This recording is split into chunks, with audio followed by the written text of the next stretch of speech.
busy his day. work day. Yeah, it's a busy day. So. Well, NORAD was just saying he's flying all around the world to stop in here at Fox and Friends. I want to stop in and say hi to everyone. So we're going to get to him in a few moments, but we've got a big show this morning. That's right. Got a lot to get to. Starting with this news that we opened up the show with. President Obama turning his back on Israel. That's right. The U.S. breaking decades-old policy by not protecting Israel, not vetoing a UN resolution refusing to recognize Israeli settlements. Lauren Blanchard is live from Washington, D.C. with more on what the decision means. Good morning, Lauren. Good morning. Good morning. Yeah, yesterday the Obama administration abstained from a UN Security Council vote allowing what some call an anti-Israel resolution to pass 14-0. The U.S. has historically used its veto power to stop the UN in similar resolutions against Israel. Their Prime Minister Benjamin Netanyahu said in a statement, the Obama administration not only failed to protect Israel against this gang-up at the UN, it colluded with it behind the scenes. The president's administration has become increasingly critical of Israel's settlements in disputed Palestinian territory. The decision is getting support from some human rights groups. UN Ambassador Samantha Powers did concede the UN has targeted Israel in the past resolutions, but said abstaining from the vote was in line with the president's policy and his belief that settlements harm peace talks. The United States has been sending the message that the settlements must stop privately and publicly for nearly 5 decades. One cannot simultaneously champion expanding Israeli settlements and champion a viable two-state solution that would end the conflict. One has to make a choice between settlements and separation. On Capitol Hill, President Obama receiving backlash from Republicans and some Democrats. House Speaker Paul Ryan calling the vote shameful and saying a unified Republican government will work to rebuild relations with Israel. Prime Minister Netanyahu also said he looks forward to working with President-elect Donald Trump. Abby, Ed, Peter. Thanks, Lauren Blanchard, live in Washington. Appreciate it. Wow. Ed, help break this down, because obviously there are people that are up in arms. We had Governor Mike Huckabee on this morning, and he was furious about what happened in this vote yesterday, saying this is basically President Obama giving a huge middle finger and to Congressman Israel. Lee Zeldin was on the couch last hour, going so far as to say this was an anti-Semitic resolution, and that this is opening the door to ethnic cleansing. I mean, that's what he said. That the stakes are enormous. But you start to wonder how much of this is a shot at Israel and how much of it is a shot at Donald Trump, because Netanyahu and Trump were working together. They were doing this PR campaign for the last few days. The United States should use their veto power to knock this resolution down because it's bad for Israel.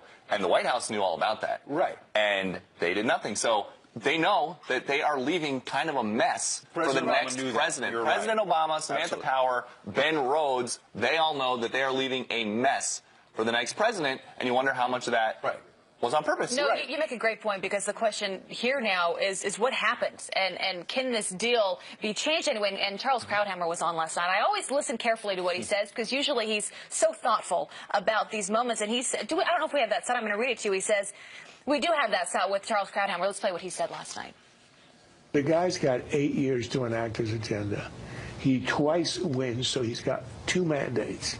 And yet at the very last minute, when he's lost his legitimacy, when he's a lame duck, he leaves last-minute landmines behind, things he could never have done when he was still an active politician, in the sense that he had to protect himself or the party. He shuts down the Arctic and the Atlantic for oil and gas drilling, exploration, then he stabs Israel in the back just as a coda. So I give him the lump of coal. Wow. So he says, stabbing Israel in the back. Huckabee is saying that, basically giving him the middle finger. But what he said there that I thought was so poignant was leaving these huge landmines for the incoming administration to have to fill. And what's important is what's next. And Donald Trump immediately went on Twitter, and it was short and sweet, and said, as to the UN, things will be different after January 20th, because you hear from the White House, the current White House, one president at a time. So I read from that tweet, fine. It's one sentence. One president at a time, but come January 20th, this is going to be turned around. But until then, what needs to be different? Until then, this could be a major security problem for Israel, because they have people all around them in the Middle East who just saw that their best friend, the United States, isn't so friendly anymore. So if you're Iran and you see that the U.S. does not have Israel's back on this, what are you thinking? Well, sure. And you've got the only democracy basically in the Middle East, our key ally. And meanwhile, what's the UN doing, on the other hand, to stop the slaughter in Syria? Where's their focus on that? And I think that's also what President-elect Trump is getting at, which is these ridiculous shots at Israel. What about actual substantive efforts to stop the carnage? And what does the focus need to be? And who do we need to rely on in that region to help us with places like Syria with terrorism right now? That's the question. Right. And you've got Ted Cruz saying, let's defund the UN. You've got Lindsey Graham, very reasonable Republican who has not always been Donald Trump's best friend, but saying, wait a second, maybe we've got to take money away from the UN. And I would also note the Daily News, which was against Donald Trump at every turn. Obama shafts Israel. Chuck Schumer, the Democratic Senate Majority Leader, incoming Senate Minority Leader, I should say. They don't have the majority. Sounds like he's ready for all Trump. of those Democrats right there, including Debbie Wasserman Schultz. Yeah, you have Senator Ron Wyden, Joe Manchin, Senator Richard Blumenthal, Senator Chris Coons, and as you mentioned, Debbie Wasserman Schultz. These are folks that didn't necessarily speak out in years past when President Obama was in office, but now it's like there's a new chapter starting here. And we can voice our frustration because this isn't something that we want to get behind. And remember, when President Obama was campaigning, he needed a lot of pro-Israel support. Sure. So we didn't hear any of this from him. But another big part of the Obama campaign, especially in 2008, was we're going to go and talk to Iran. We're going to go talk to North Korea and Cuba, all of these enemies.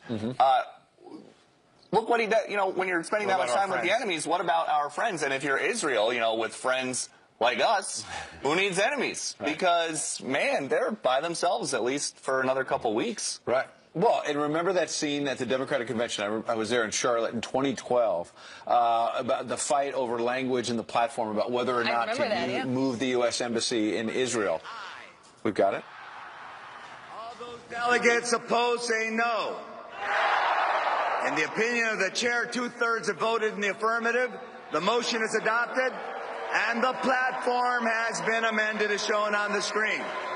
I remember that was a moment where Democrats were embarrassed by how all that played out. And look, it has been, in fairness to President Obama, longstanding U.S. policy under Republican and Democratic presidents to be speaking out against these Israeli settlements. However, it's also been longstanding U.S. policy to veto these kinds of resolutions that slam Israel because the U.S. is often Israel's only ally before the Security Council. And that's why this is so important. You made a really interesting point, Ed, earlier in the show, just about how political this move might have been coming from President Obama. Had Hillary Clinton been this next president coming in, you said that he wouldn't have made this move. I found that really interesting. Yeah, well, because we abstained also. It's like President Obama, it's sort of back to the future. Remember how he voted present over 100 times as a state senator in Illinois? We voted to abstain. We didn't even take a real position, but by abstaining, that allowed this shot at Israel to go through. If Hillary Clinton had been elected, do you really think President Obama would have done this to Israel? He didn't want to leave the landmines for her. And something else interesting to think about, you know, President Obama and President-elect Trump are apparently talking on the phone all the time when stuff pops up. I would like to know how that next phone call is going to go. On the wall there. Well, or if there is going to be another phone call. President-elect Trump has been going out of his way. He defended Michelle Obama the other day after that comment that she made about there being no hope to Oprah Winfrey. And Donald Trump said, look, come on, they've been nice to me. Let's move forward. And then President Obama does this. And, you know, and President Obama's Deputy National Security Advisor, Ben Rhodes, is out there saying to everything that Mr. Trump is suggesting, well, there's only one president at a time. You wonder how much of that is just because Donald Trump is getting all the attention right now.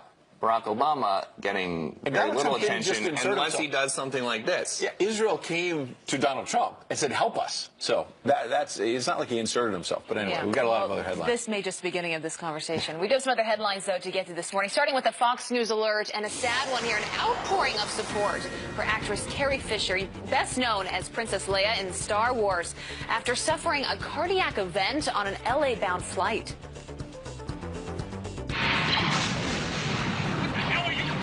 Somebody has to save our skins. Fisher's family saying that the 60-year-old star is in intensive care at an LA hospital. Friends and co-stars, they're reacting to the sad news. Director Kevin Smith, who has worked with Fisher, tweeting this: I don't pray much anymore, but I'm praying for you right now, Carrie Fisher. Please pull through. hoping the best for her. And then there's this, a homegrown terrorist arrested after pledging his support to ISIS. Derek Thompson, you can see him there, reportedly trying to buy a gun and even discussing plans to carrying out a lone wolf attack in Arizona. Phoenix authorities saying they've been watching 30-year-old Thompson for over 2 years now, and documents show he even researched midnight mass and which guns were most powerful. And President-elect Donald Trump's making more great deals, this time taking aim at Lockheed Martin after demanding that the company cut costs for a new F-35. The CEO now has plans to do just that, saying this: "I know that President-elect Trump wants the very best capability for our military at the lowest cost for taxpayers, and we are ready to deliver." Well, Mr. Trump already negotiating a lower price tag with Boeing for a new Air Force One. And the New York City Rockettes can opt out of the inauguration performance for President-elect Donald Trump. Madison Square Garden Company and the Dancers Union squashing rumors about the performers being forced to dance or risk losing their jobs. And this after one Rockette said she was, quote, embarrassed and disappointed to perform for Mr. Trump. Oh, boy. That's a sad state of affairs. Yeah. You know? Even the Rockettes.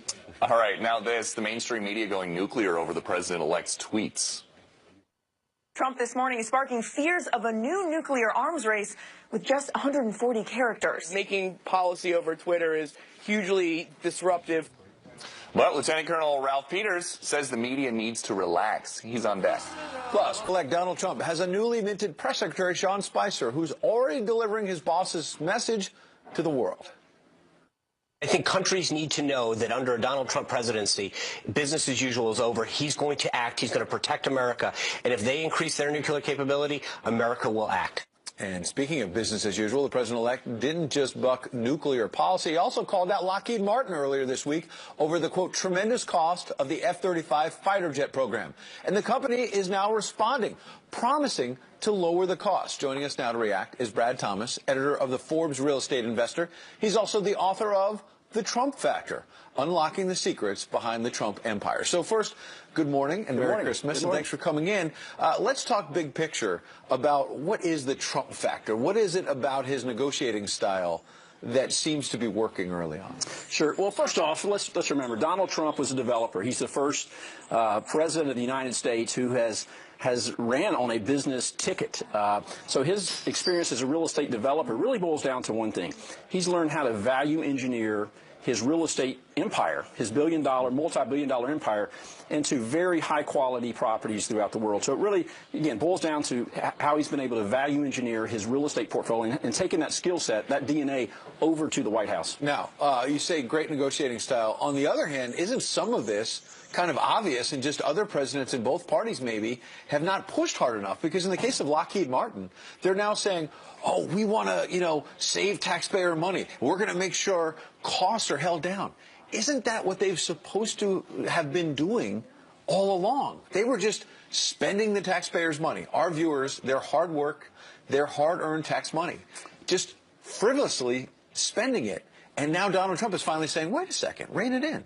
Sure, Donald Trump's a tough negotiator. He knows how to manage risk. I mean, this guy has gone through decades of risk management in the investing world. Now translate that over to politics today, and how he's been able to go through and cut costs for everything. I think we're starting to see that now with Boeing was a good example.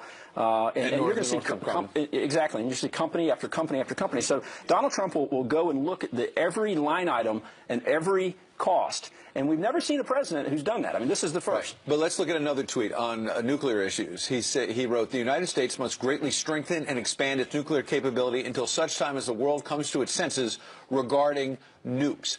My question on this is, okay, on the business side, I get where Boeing and Lockheed Martin, the carrier deal, some of that may work out. But what about the negotiating style when you're talking about nuclear weapons? Can't that backfire? This is serious policy to be dealing with in 140 characters. Again, part of that risk management that we've seen with Donald Trump over the years, again, in the development world, translate that to the White House. He's been able to hire just like he did in development, high-quality engineers, architects, surveyors. Now we're seeing Carl Icahn. We're seeing the CEO of Walt Disney, the CEO of IBM, the CEO of Blackstock, the CEO of Blackstone. So you're seeing Donald Trump, build a team. He's building a foundation, just like when he built Trump Tower out of concrete, by the way. It's not steel. He built the best qualities. He's taken that same skill set over to the White House. Well, Brad Thomas would know, author of The Trump Factor. Merry Christmas. You brought your family in. We got to see him in the green room. I did. Hope you have a good Merry Christmas. Thank you very much. Meanwhile, one school named after a president just made a head-scratching sign of letting up. 77% view the country as a dysfunctional family, while only 18% see it as a tight-knit family. So how do you handle the tension during Christmas time? The author of Disconnected, psychotherapist Tom Kirstein joins us at the table right now. Merry Christmas Eve, sir. Merry Christmas Eve to you guys. Thanks for having me. Let's start with a lot of people are going to be taking flights today and tomorrow and the week to come. How do you avoid what happened to Ivanka Trump? What are your thoughts on that? Well, I think you have to have some personal regulation as a human being, okay? So like the individual... That's a good point. Right? This individual that was on this flight, I mean, it's unbelievable that somebody would do that to and he was holding his own child. Yeah, but he's not even showing civility to his own children. But here's what I take of it, all right? So you don't hear anything coming out of Ivanka Trump's mouth about this, all right? She's not out there throwing out a tweet storm, and that represents the kind of person that she is, a person that has emotional regulation, that has self-control. I think it's a reflection of her dad and how he raised her. When stuff like this happens, though, how much of it is just a last-second emotional outburst? This guy sees, we know that in this case it was premeditated, but when somebody comes home for Christmas, how much of it is it that they see the aunt or uncle that they disagree with? Or how much of it is like this guy where they're just building up, oh, I know that she voted for Trump or she voted for Sanders and I'm going to give her a piece of my mind. Which causes more problems? I think there was premeditation there because they saw her getting on this flight beforehand.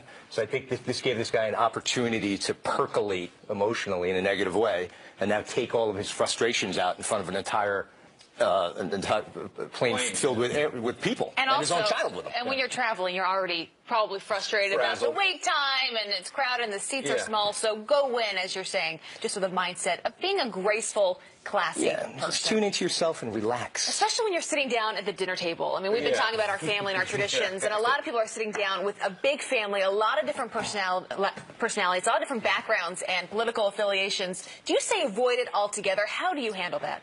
Well, I think we have to remember, number one, that we're adults and that we should be able to have conversations with other adults. And if they disagree with us, that's an opportunity for us to learn how to handle our emotions in the face of disagreement. Sure. And also that what is tomorrow? Tomorrow's Christmas. So for all the Christians out there, that represents Christ, the day that Christ was born. And what did Jesus Christ represent? He represented peace and love and caring for other people, not hostility and anger. So maybe we need to kind of remember that on the day. Yeah. But is it really realistic to think that people, that part I get, but is it realistic for people to sit down Christmas dinner and not talk politics after this election? Yeah, it's going to come up. That's a little ambitious, I would say. So, again, so how do you handle it then? It's going to come up. You're going to have the crazy uncle or the grandma on the corner that says, I think this or that, and it just happens. I think you pull like what boxers do. You go into the bathroom, you look yourself in the mirror, you psych yourself out in a positive way where you tell yourself, I'm going to make sure that I'm in control of myself. I'm not going to lose my cool. I'm an adult. It's okay if somebody disagrees with me. Yeah. You've been doing this a long time.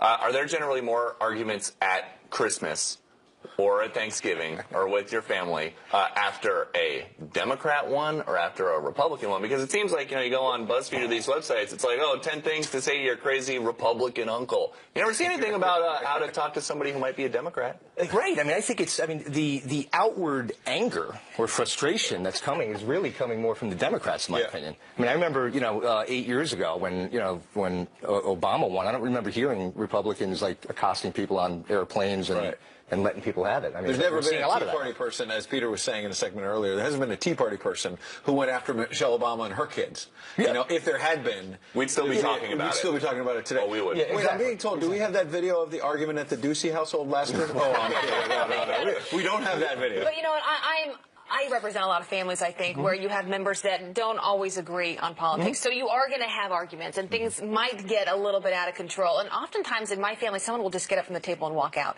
How do you avoid that situation? How do you bring it down back to reality? I think removing yourself, if you're in an emotional frenzy at the moment, remove yourself from the equation, gather yourself, gather your emotions, and then come back in and remember that you are an adult that is supposed to be responsible. And there's probably going to be children there. So you want to model good behavior for them as well, you know? Or just pull Home Alone. Look what you did, you little jerk. I like how he handled that. Well, it's great having you. Thank you for having me. I appreciate it. Thanks so much for being here. All right, Democrats are still sobbing after losing the election, so instead of the inauguration, they want to throw a pity party. Wait until you hear who they invited to that party. Growth spurt? Yeah, growth spurt. You know, we've been getting this video that a source close to the Ducey family gave to us earlier today. High-ranking source. They've now given us another video of you reacting to getting a very special gift. Let's play this.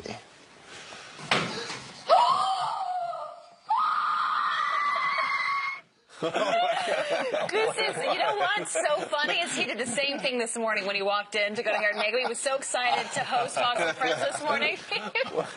It's like a scene from Home Alone. It's like, so good. No, in Home Alone, the guy was always screaming because he was scared. I scream like that when I'm What did you get, a bicycle? What was it? I don't know. You don't even remember? It was something probably that I still use today. Well, we're going to have to ask your dad. I mean, we're going to have to ask the source who gave us the video. But that reaction is so wrong, so We've been real. asking our viewers who want you to engage as well. What are some of your great traditions? Sherry emailed, we always eat pizza for Christmas dinner. It started when our children were very young, and I didn't want to be stuck in the kitchen cooking all morning, missing all the fun. They love pizza, and it continues today with our grandchildren. I love That's that because great. we had Governor Huckabee on who says they do Chinese food for in Christmas Arkansas, Eve. no In less. Arkansas, who knew? This is Jane on Facebook, says, my family will be helping prepare meals at our local 911 center for all first responders working this evening. Then we will come home and carry on our family tradition of opening Christmas ornaments and, of course, our pajamas. I love that. Yeah, Richard on Twitter, as cold as Christmas is, we set out peppermint schnapps and cheese for Santa. Ooh. And also, I do have an update about what I was screaming at. Oh, so you That know. quickly. It was an air hockey table. Oh, that's fun. And we do still have the air hockey table in the basement in New Jersey. That makes sense, though. I would be just excited about And I that. scream every time I see it. Yeah, I'm sure. I'm sure. That video, though. Can we keep playing that like every half an hour on the show of Peter Ducey reacting to I think we should do it at the top of the hour. Like, you know. People will be very alarmed. What happened? This is great. All right, well, we do have some other headlines to get to this morning, and this one is a Fox News alert. We'll start with this. ISIS calling on its followers to attack churches as millions of Americans prepare to head out to Christmas Mass. Federal authorities on alert after pro-ISIS websites publishing a list of churches and pastors in the United States. Father Jonathan Morris addressed the concerns that the priest faced earlier on the show. Here's what he said. You're a target. You know, you're a target for people who are maybe crazed, but you're also a target, in this case, of people who say we have an ideology of hate, and it has to do with our, quote, religious beliefs.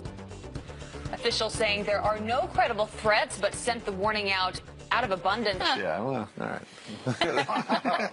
It's not an air hockey table. That's true. It's not as cool. We're going to keep playing that throughout the entire show. I love it. Rick Reitenmuth is outside with the weather update. Rick, yeah, and then one of those bags was taken right to the IRS. Right. One goes away. Sorry. So sorry. All right, guys, let's talk a little weather. It is not that bad of a day, really. People hoping for a white Christmas. This is where there is snow on the ground right now, and this is where there will be snow on the ground tomorrow. We're going to see a big snow melt across especially Kansas, where temps are going to warm up into the 60s for tomorrow. North of that, still a little bit colder, and we're going to see some snow across the mountains of Arizona and in towards Nevada as well. Here's your forecast for the day today. Pick out your city. We'll put the map in motion and see how this goes. We have this one storm moving through, bringing some rain. We'll clear up by the end of the day. And behind that, temps not really that cold. So Sunday, Christmas Day, is going to be pretty nice. Down to the southeast, we start out with some showers. By the afternoon, we see a little bit more clearing and temps warming up as well. Pretty nice. And towards the northern plains, not that bad of a day. Temps certainly warmer than where we were. We'll see plenty of cloud cover, but temperature-wise, we're okay. Tomorrow is your snowy and stormy day. And finally, out across the west, this is where all the action is. Most of it in across parts of Arizona and in towards Utah, where we'll see some spots over a foot of snow. Good news if you planned a skiing Christmas trip, which sounds like a lot of fun. All right, guys, back to you inside. Yeah, that sounds fabulous. Skiing Thanks, out in Rick. Utah. Thank you, Rick.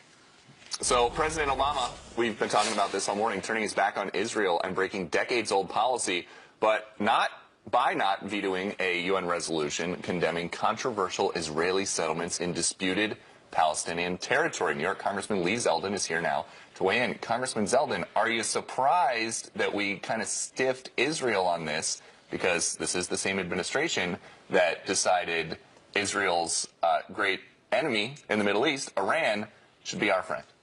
Well, we should be surprised, but, you know, over the course of the last few months and weeks, there was this talk about possibly between the election and the next administration taking over that President Obama might not use our veto authority at the UN.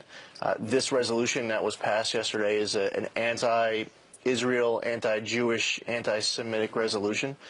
President Obama is colluding with a Hamas-Abbas pro-Palestinian effort to essentially ethnically cleanse eastern Jerusalem and Judea-Samaria region.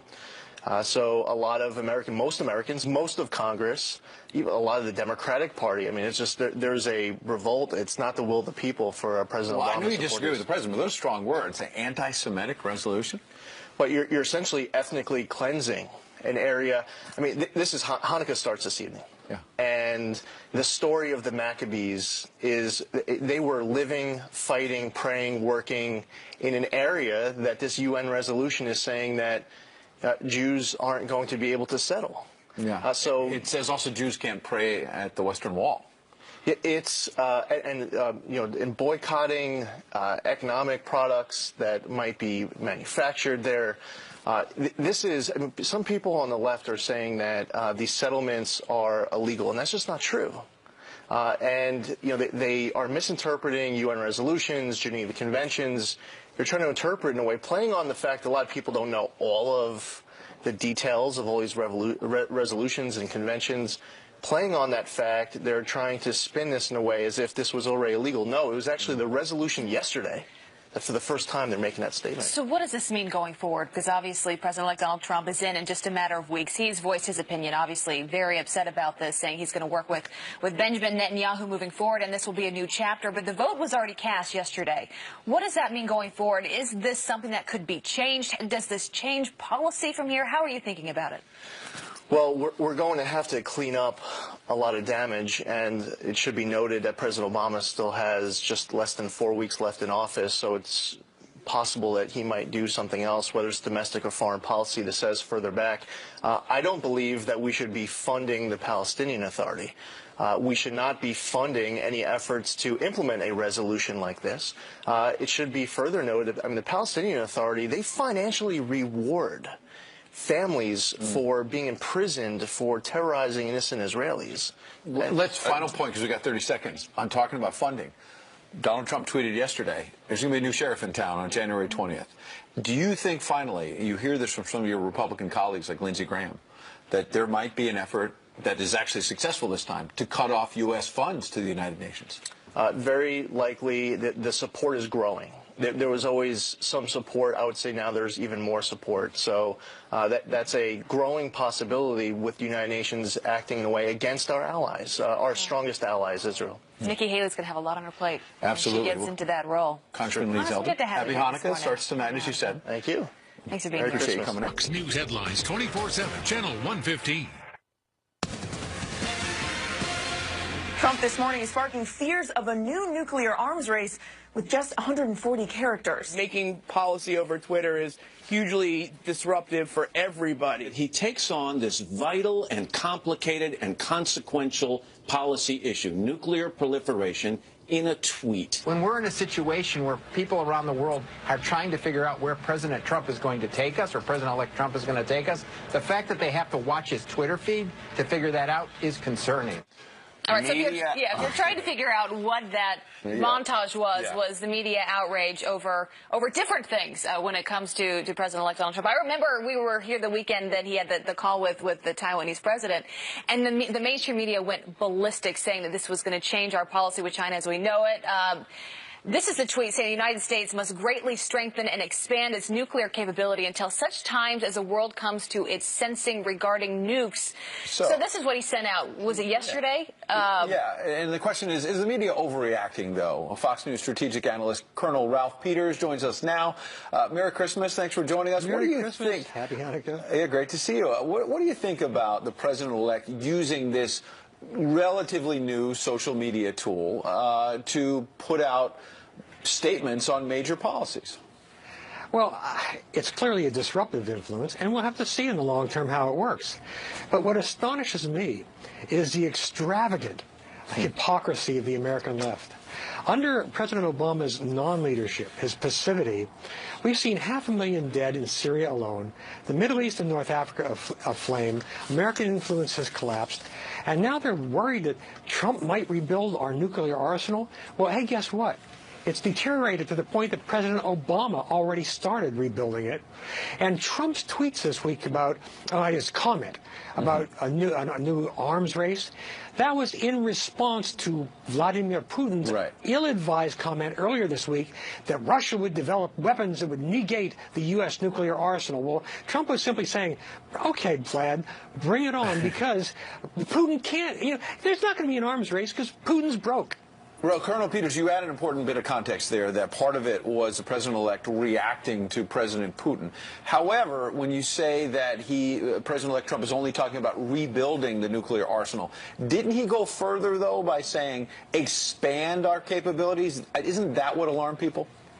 Well, I think, what does expand mean? I hate to go Clinton on you. If you're expanding the capabilities of individual systems, that's modernization. If you're expanding numbers of nuke warheads, that's something different. But we're not going to do that. We don't need to do that. Russia's not going to do that. Look, we've been putting patches on the elbows and sleeves of our nuclear systems, our nuclear triad, for more than a generation. Now it's time for a new outfit. And there's just no, again, even Obama recognized that we need to modernize our nukes. Because the paradox is that as monstrous as nuclear weapons are, they have kept the peace in Europe and the world for almost, for more than 2 generations. And the more terrible they are, the less likely they are to be used. So the left will never deal with that. Colonel Peters, you did mention the disruptive nature of these Trump tweets. Is it really such a bad thing if America's adversaries don't know what we're going to do? And also, isn't that something that Trump said constantly during the campaign? I don't want anybody to know what I'm going to do. Well, certainly an element of uncertainty on the part of our adversaries is good. I don't like the uncertainty on the part of our allies. That's something the Trump team needs to work on. We need to make sure that everyone in NATO knows that we support NATO. Everyone in the free world needs to know that we support freedom. And my one concern about President Trump's policies has been what appeared to be coziness with Vladimir Putin. Now, hopefully, we're seeing signs of that being over and done with, because clearly, while China is our competitor, Russia is our enemy, not because we want it, because Vladimir Putin views us as implacably bad. Well, you mentioned uncertainty of other nations. I'm sure Israel's waking up this morning feeling some of that way. Good to have you here this morning, though. Meanwhile, coming up, he's convicted of murdering 2 FBI video that we played when I graduated from high school. Yeah, proud of you. But you know what? You have graduated. Okay. I have graduated. Have you?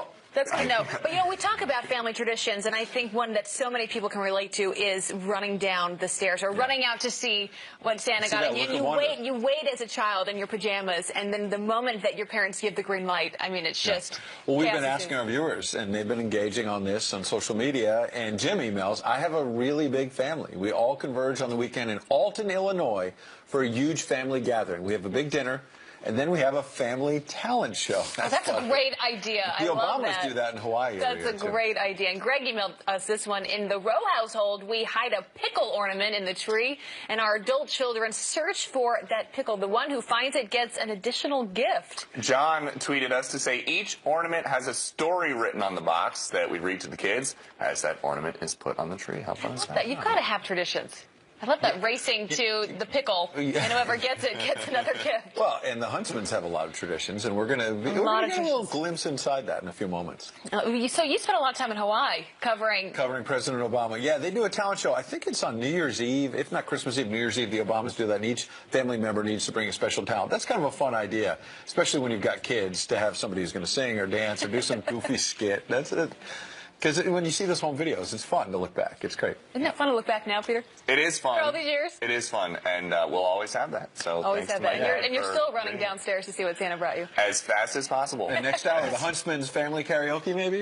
I know. I'm one of 7 kids, and so we went home, Fox and Friends, and we're going to show that a little later on in the show with what our traditions are. And I will tell you, it is chaos. You've got dogs, you've got kids, you've got nachos, you've got cookies and music playing, but it's a great time, and it's just being with family, which is so much fun. All right, so that is a great segment that you guys don't want to miss. This one is going to have you thinking, scratching your head. There is a country, New Zealand, that wants you to ask your kid if it's okay with them before you have them go and sit on Santa's lap at the mall or wherever else you see Santa. Basically, This isn't a joke. Unless you get permission first, your kids can consent. They're going to have trust issues. And this is going to be a problem. And this is Santa. Let's just have a little fun. So your 2-year-old child needs to get, I'm just struggling to wrap my head. How does a kid know? I'm struggling to wrap my head around this. But do you guys remember the days when you would go sit on Santa's lap and it was free of charge? And you would go to the mall and it was sort of this event for the family. Now you actually have to pay to do all this stuff. Oh, so you should just ask your kid, is it okay if I spend $19 that I'm going to take out of your college fund for this photo that you'll have forever? No, everything doesn't have to be upended around Christmas. It should just be a happy time. You know, we 2 weekends ago, we had people send in their photos of their kids sitting on Santa's lap. It was so funny because there was such a difference between the age. So if you're 1 year old, 2 years old, you're just sobbing. You know, you're so freaked out about Santa. But everybody's got that picture, and most people turn out okay. See, here's one of them. But then you turn 3 years old, and all of a sudden, it's great. Did somebody grow up and have a problem and say, you know what, Mom and Dad, it's because you made me sit on Santa's lap? I just thought that photo of Peter when he was 19 on Santa's lap, I just thought it was odd. I don't know. It's 6 feet tall. I wanted another air hockey table. All right, well, keep sending us your traditions and photos of Santa. We just love this coming in all morning. We do have some other headlines to get to this morning, starting with this. Russian President Vladimir Putin, Hillary Clinton, and the Democrats. Don't be sore losers. Putin then calling out the White House and Dem leaders for blaming their election loss on Russian hackers. President-elect Donald Trump agreeing on Twitter, saying, quote, Vladimir Putin said today about Hillary and Dems, in my opinion, it is humiliating. One must be able to lose with dignity. So true. Then there's this controversy on campus. American University in Washington, D.C. joining in a cop killer's clemency campaign by installing a statue of Leonard Peltier on campus property. The Native American activist was convicted of murdering 2 FBI agents back in 1977, and the statue is meant to raise awareness for his pardon request. Critics are calling it a disgrace that the school would champion. Muslims entering the United States after this week's terror attack in Berlin. Is his strategy necessary to defeat terror? Joining us now for a fair and balanced debate is attorney Shayan Alahi, the author of Standing Alone, An American Woman's Struggle for the Soul of Islam. Asra Nomani, thank you both for joining us. Hi, how are you? So, Shayan, first to you, you had told our producers that you think there would be too many constitutional problems with a ban on Muslims entering the country from certain terror hotspots. But where in the Constitution does it say that you can't vet people from places that are really dangerous in the world who might want to hurt us? Sure, banning is not vetting. You're talking about banning Muslims. He didn't say vetting. Vetting is completely fair, and we should scrutinize everybody. This week? President-elect Trump said that he's going ahead. That's what your topic is. So let me talk about that. The pathology of President-elect Trump is to knee-jerk react to everything that happens in the world, right? Then he backtracks. He still hasn't given an actual policy on how he's going to go about this ban because it's not feasible. For any policy to work, it needs to be constitutional, politically acceptable, and basically has to be implementable, right? Someone has to implement it. How are you going to ban all Muslims? And if someone comes to the embassy and says, I'm not a Muslim, are you going to let them in? I mean, it's just not a workable situation. I think President-elect Trump has no idea what he's talking about. My understanding of what the president-elect said this week was that he thinks that he's been 100% right about everything that he's said so far, but he did not call for a ban on Muslims this week from my perspective down at Mar-a-Lago covering him. No, he actually said that. He actually said that. He was asked the question, hey, are you going to go ahead with the ban on Muslims? And he said, yes, I've been 100% right, and you know that I've been talking about that, and we're going to do that. I'm paraphrasing him, but that's exactly what he said. Okay. Asra, question for you. Do you think that, what would be more powerful? The actual imposition of this ban on Muslims coming from a certain part of the world, or just leaving it out there that that is a possibility, that that could be something that's coming? Well, the misrepresentation we just heard and the hyperbole is emblematic of sort of this Chicken Little syndrome that we've had from so many people in our Muslim community, where so are you saying he did not say that? They take what we need as very clear instructions. I don't think you need to be rude to me by interrupting me. No, Thank I'm you asking. You just made your point. What we're hearing too with this kind of interruption is exactly what we experience in our community. But you're lying when on we behalf try of to the stand up. One at a time, when please. we try to stand up as Muslims for the kind of clear policies that we need against extremism, what we hear from our Muslim community is exactly what your viewers are listening to right now: misrepresentation you're for and a a ban on deflection. Muslims. Are you for a ban and on so Muslims? what we need to do, what we need to clearly do, is stand up to the extremist interpretation of Islam and anybody who practices it. And so we need to protect our borders. And the clearest thing that I see from the Trump administration is that they can identify very explicitly the fact that we have a battle of our generation right now that is ideological. And I find that very refreshing. And what President-elect Trump said is that we are going to have a vetting process. Kellyanne Conway has come out. Kellyanne Conway has come out very clearly. Stop interrupting me. Kellyanne Conway has come out very clearly saying. She has come out very clearly saying that it's not going to be a ban on all Muslims, and there is going to be a very clear instruction. If we are going to talk about what the president-elect said 2 days ago, the president-elect was asked if the attack in Berlin had him rethinking possibly adding a ban on Muslims entering the country from certain places. And all that he said was that he thinks he has been 100% right about everything so far. Just want to make sure that the record is straight. What he was talking about was terrorism. Okay, thank you both. Coming up next, a parting shot from President Obama snubbing our biggest ally, Israel, at the United Nations. This morning, the president-elect has a promise. Good morning. It is Saturday, December 24th. Merry Christmas Eve, everyone. A parting shot from President Obama snubbing our biggest ally, Israel, at the United Nations, and the backlash is mounting this morning. And I am just beyond in a seething rage over what this administration has done in its last days. It's what both sides are saying this morning, and the new promise from President-elect Donald Trump. Then Vladimir Putin calls the Dems sore losers, and the left is even more outraged after Donald Trump agrees. But what does our friend Juan Williams think? He's going to join us live just ahead. And on this Christmas Eve, one young girl is taking the world by storm.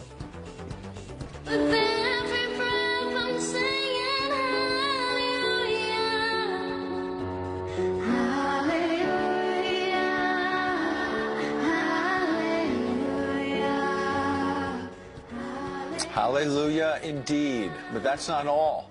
The incredible story behind this powerful performer. This Christmas Eve is better with friends.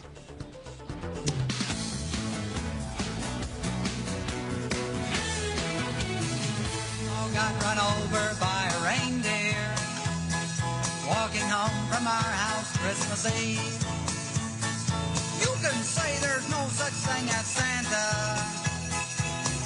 All right, we apologize because now that we're playing this first thing this morning, it's going to be stuck in your head all day long. I am not apologizing for that. We all love the song, but later on in the show, we have Dr. Elmo on, who originally sang this song, and he sings it live here in our studio in all the Christmas spirit. It is something you can't miss. We've got Santa Claus, we've got Dr. Elmo. It's a big show today. We've got Peter Doocy's home Christmas videos. And I went home with my family as well that we're going to play this hour. So everyone is sending in their Christmas traditions, things that are unique and fun to them. So keep sending us what you all do that's unique Christmas to you. We haven't even heard from you. What do you do that's unique? You know, I'm going to have a photo of me getting a little Superman thing for Christmas as a kid. I don't even know. I was like 7. So that you got to stay tuned for that. Okay, that's a tease. Okay, that is a tease. I mean, I wasn't like screaming over a hockey thing or whatever, but. Look, when you're a kid and you want an air hockey table, and then you don't know how Santa got it around a very tight corner into the basement. Yeah. Well, your dad's pretty crafty. I mean, Santa's really crafty. What? Santa's really crafty. I think got some headlines too. All right, we do have some other headlines to get to this morning, though, starting with a Fox News alert and police making 3 new arrests linked to the Berlin Christmas market terrorist attack. Tunisia's Interior Ministry says Anis Amri's nephew and 2 others are taken into custody, suspected of being a part of the same extremist network. Amri is suspected of driving a truck into a large crowd at a Christmas market in Berlin on Monday, killing 12 people, injuring dozens more. Investigators believe Amri sent his nephew money to join him in Europe, but it remains unclear whether the suspects helped him flee Berlin. He was shot dead by Italian police yesterday in Milan. We'll keep you updated on that story. And to another Fox News alert and an outpouring of support this morning for actress Carrie Fisher, best known as Princess Leia in Star Wars, after suffering a cardiac event on an LA-bound flight. Somebody has to save our skins. We all love her. Well, Fisher's family saying the 60-year-old star is in intensive care at an LA hospital. Friends and co-stars are reacting to the sad news. Star Wars and Game of Thrones star Gwendolyn Christie tweeting, Carrie Fisher, the whole world is sending you so much love, sending you the universe's most powerful force.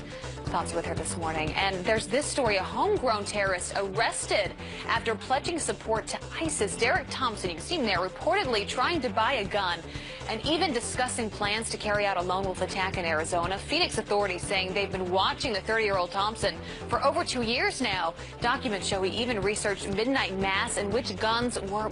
Love that. That's really terrific. Let's toss out to Rick for some weather. Oh, Rick. Rick, What are you doing? He's hiding over in the weather center.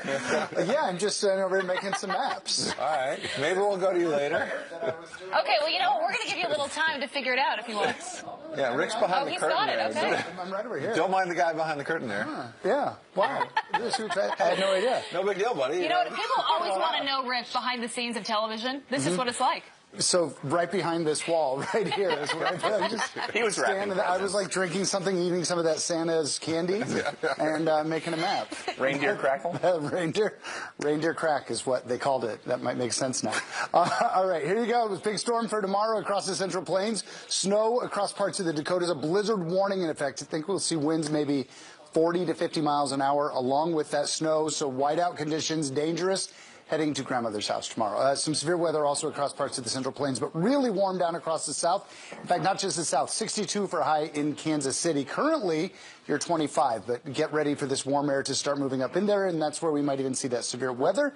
Aside from that, for today, we've got some storms across parts of the Tennessee Valley. Those are not going to be that bad, though. They will be gone by this afternoon, and people can do some shopping. There you go. I'll go back around behind the wall. On the fly, I gotta say. Thank you. I had no idea. But I give it the chocolate candy. Yeah, I'm full. I feel like it's Christmas Day right now. Like after you've had Christmas dinner, just from the Santa candy. It's good, isn't it? There you go. I know. All right. All right. Thank you, Rick. In a Christmas Eve clash, President Obama on the way out the door, and basically a big snub to Israel. And don't take it from us. I mean, the New York Daily News, which has been very supportive of President Obama, Hillary Clinton during the campaign, Obama shafts Israel. That's their lead headline today. Before the UN, basically this UN resolution that the U.S. could have vetoed, and it's been longstanding U.S. policy, Democratic and Republican presidents, that that Israel should stop the settlements. But it's also been longstanding U.S. policy, Democrats and Republicans, to make sure that you veto these resolutions, block these anti-Israel resolutions, which the U.S. could have easily done before the Security Council, but instead the U.S. abstained, allowing this to go forward. And among other things, it basically makes it illegal for Jews to pray at the Western Wall. And this is something that only President Obama had the power to veto or not to veto, and obviously he made that decision yesterday. People are up in arms today, including a number of Democrats, by the way, who are angry at this decision. We had Governor Mike Huckabee on this morning. He said this is basically President Obama giving the big middle finger as he's walking out the door. And Charles Krauthammer, who I always try to listen to in these events, and he was speaking last night. Here's what he said he said this is going to be a very tough thing to overcome. overturned. Let's take it. Oh, we don't have that sound, but he was just saying basically what President Obama did was throw out a bunch of landmines. They're going to be really tough for this incoming administration. Right. Because if Hillary couldn't have been elected, Peter, there's no way that President Obama would have snubbed Israel like this, because he'd want to set the table to have a new day between President-elect Hillary Clinton and Prime Minister Benjamin Netanyahu. Instead, he's a little stink bomb for Donald Trump. Well, but also, if a Democrat was in office, then they would remember, wait a second, there are a lot of Democrats that support Israel. We might need them 4 years from now when President Hillary Clinton would be up for re-election. But so you do wonder how much of this is just about making a mess for the next president, Donald Trump. But you got, and Donald Trump did tweet yesterday, as to the UN, things will be different after January 20th. But you've got Ben Rhodes, the White House Deputy National Security Advisor now. He's out there, and again, he is somebody who had to apologize to a lot of people for a New York Times, I believe it was a New York Times Magazine piece where he said, I set up this fake narrative, basically. But he set up a fake narrative about the Iran deal, which was something else that the Israelis were really steamed about. So listen to what he said about about Trump doing all this and how he thinks that it's not right because there should just be one president at a time. On the president-elect, the first thing I'd just say is that there's one president at a time. President Obama is the president of the United States until January 20th. And, we are taking this action, of course, as a U.S. policy. And as I also said, this has been longstanding bipartisan U.S. policy to oppose this type of settlement activity going forward. So, to talk about one president at a time, you wonder how much of that is just because the president-elect is getting all the attention for anything domestic. He's making deals with Carrier and Boeing and Lockheed. And then international, he tweets about the nuclear arsenal or about Russia. And all of a sudden, everybody talks about that. Nobody has any idea what the president is doing unless he breaks decades of diplomatic protocol. And the other thing that is so surprising is that this is what Ben Rhodes is getting upset about, because they know that stuff is going to change. President-elect Trump said that he was going to undo basically every executive order that the president has put in place. But number one, what if Ben Rhodes was more exercised about doing something about the slaughter in Syria in President Obama's final days, number one? And number two, what about the hypocrisy? The mainstream media freaked out when Donald Trump took a phone call from the president of Taiwan. Oh, this is not diplomatic niceties. And now President Obama snubs Israel, according to Democratic-leaning newspapers and Democratic senators like Chuck Schumer,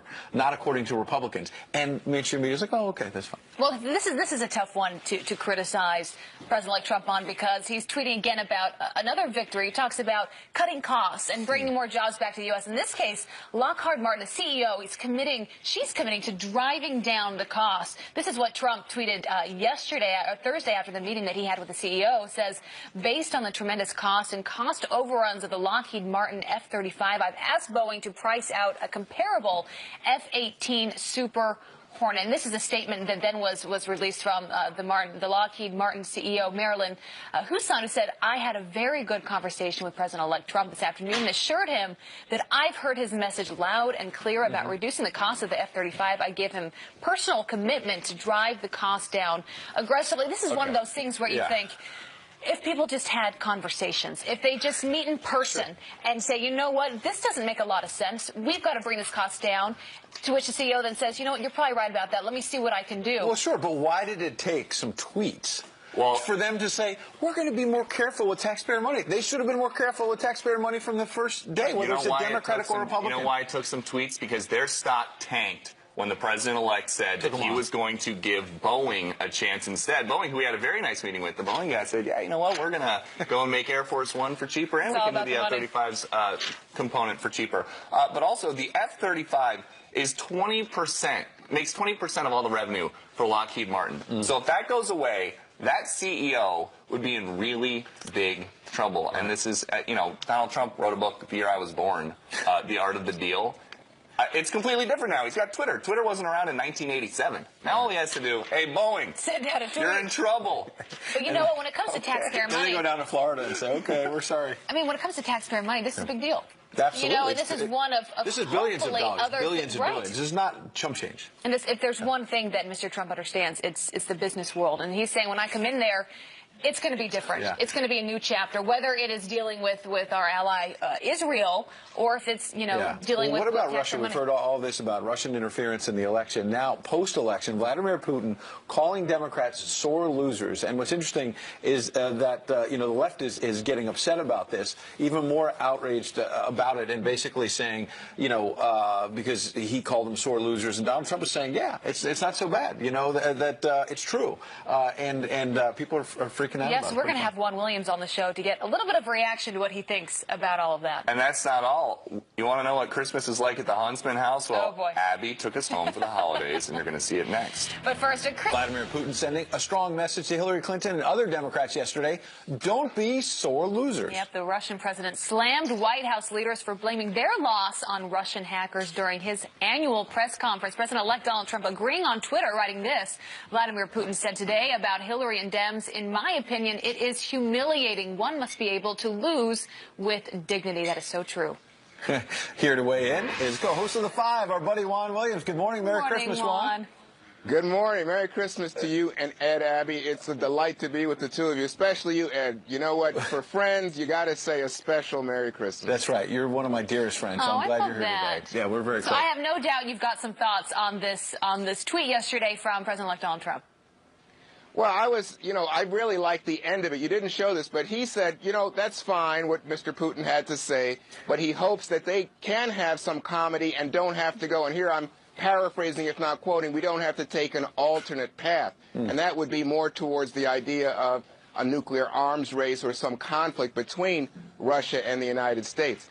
But Abby, overall, being the Christmas season, I'm kind of reminded of like the Grinch or Ebenezer Scrooge turning to the child that got coal under the Christmas tree. In this case, the Democrats having been devastated in the election and saying, oh, why don't you just be more dignified about getting the coal, about losing? You're a sore loser. I thought, boy, that really was putting insult to injury. I do have to ask this, though, because when you talk about, our relationship with Russia and sort of this new chapter with President-elect Donald Trump going in there, it seems like every presidency past, the American people have allowed them to press the reset button, let them see what they can do. It doesn't seem like as many people are allowing, at least at this point early on, for President-elect Donald Trump to do that, just to at least see what he can do, to press that reset button. Why are people not willing to just give him the benefit of the doubt here? Well, I think obviously all the events of the campaign season color our view of the relationship between Donald Trump and Vladimir Putin, and the idea that they've had a bromance and that they've praised each other leads people to really kind of cast a quizzical eye at what is the reality of that relationship, and is it the case that Putin wanted Trump to win because he believes that somehow that's going to help the former Soviet Union, Russia, regain some of its power and influence in the world. There are many Americans, including President Obama, who said recently that Ronald Reagan would be rolling over in his grave to see so many Republicans and so many Americans now open to the idea of doing business with Putin. And yesterday, Putin had a very intriguing response, Abby. He said, he thinks that Democrats should realize that Franklin Roosevelt would be rolling over in his grave to see them suffer so many defeats in the recent election. Well, and on that point about Democrats, Juan, as a Democrat, what do you think about, Abby raised that point about giving each president a fresh start, even if there are raw feelings about the past election. You had this guy getting on a JetBlue flight a couple of days ago and accosting Ivanka Trump and her small children sitting right there. And then now you have these Hollywood stars saying they're going to do an alternative event. And it's a free country. They can do whatever they want. But they want to try to counter Donald Trump's inaugural ceremony. They want to boycott anybody performing at his inaugural. Why can't the man have a day? Hey, I think he should have more than a day. And as a Democrat, I think I am even more of an American. And you've got to say he's our president. So I didn't vote for Donald Trump. No surprise. But you know what? I have to hope for Donald Trump's success because I want my country, I want my family in this Christmas Eve to do well, Ed. I think all of us want success for our country. Juan, I like that message. We'll leave it there. You're not going to get coal for Christmas. I have a feeling. Oh, you're a sweetheart, Abby. Thank you. Right, Merry Christmas to you and Delise. Thanks, Merry Juan. Christmas, good to guys. see you. Bye, Ed. Bye-bye. Just when you thought she was gone for good, Jill Stein is back. Really? And she's got a bone to pick with the DOJ. But up next, what is Christmas like in my house?